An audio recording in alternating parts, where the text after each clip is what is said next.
Berlin சுவரின் வீழ்ச்சி. தேதி நவம்பர் 9, 1989. இடம் பெர்லின், ஜெர்மனி. சூழல்: இரண்டாம் உலகப் போருக்குப் பிறகு பிரிந்த ஜெர்மனி. ஜெர்மனி பிரிக்கப்பட்டது.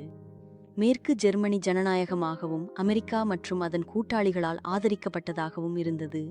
கிழக்கு ஜெர்மனி கம்யூனிஸ்டாகவும் சோவியத் யூனியனால் ஆதரிக்கப்பட்டதாகவும் இருந்தது. மூலதன நகரமான பெர்லினும் கிழக்கு ஜெர்மனிக்குள் இருந்தாலும் பிரிக்கப்பட்டிருந்தது. இந்த நகரம் குளிர்போர் பதற்றத்தின் ஒரு சின்னமாக மாறியது. 1937ஆம் ஆண்டு கிழக்கு ஜெர்மனி மக்கள் மேற்கு ஜெர்மனிக்கு தப்பிச் செல்லாமல் தடுக்கும் வகையில் பெர்லின் சுவரை கட்டியது.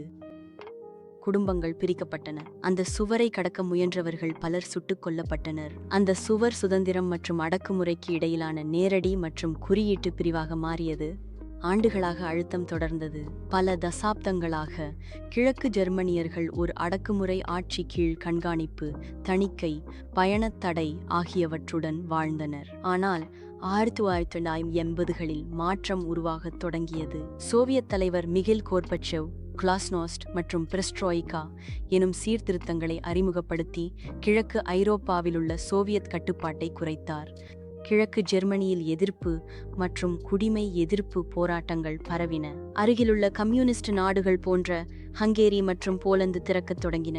அனைத்தும் மாறிய அந்த இரவு 1989 நவம்பர் 9ஆம் தேதி ஒரு கிழக்கு ஜெர்மன் அதிகாரி செய்தியாளர் சந்திப்பில் பயணக் கட்டுப்பாடுகள் உடனடியாக நீக்கப்பட்டதாக தவறுதலாக கூறினார். அவர் அவை படிப்படியாக அமல்படுத்தப்படும் என்று சொல்ல நினைத்தார். ஆனால் ஊடகம் உடனே அதை பரப்பியது. அந்த இரவு ஆயிரக்கணக்கான கிழக்கு பெர்லினர்கள் சோதனைச் சாவடிகளை நிரப்பினர்.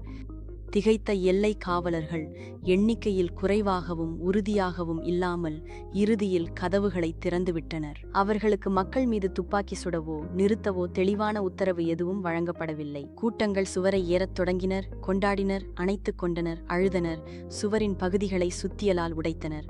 மேற்கு பெர்லினரும் கிழக்கு பெர்லினரும் சுமார் 30 ஆண்டுகளுக்குப் பிறகு மீண்டும் ஒன்றிணைந்தனர். ஏன் இது முக்கியம்? பெர்லின் சுவர் இடிந்தது குளிர்போர் முடிவை குறித்தது. இது 1989ஆம் ஆண்டு ஜெர்மனியின் மறு சேர்க்கையை ஏற்படுத்தியது.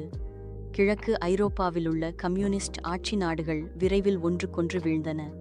இது அமைதியான போராட்டத்தின் சக்தியையும் ஐரோப்பாவின் பெரும் பகுதியில் அதிகாரபூர்வ ஆட்சியின் முடிவையும் குறிக்கும் ஒரு சின்னமாக இருந்தது. ஒரு நிலையான படிமம். மிகவும் பிரபலமான படங்களுள் ஒன்று.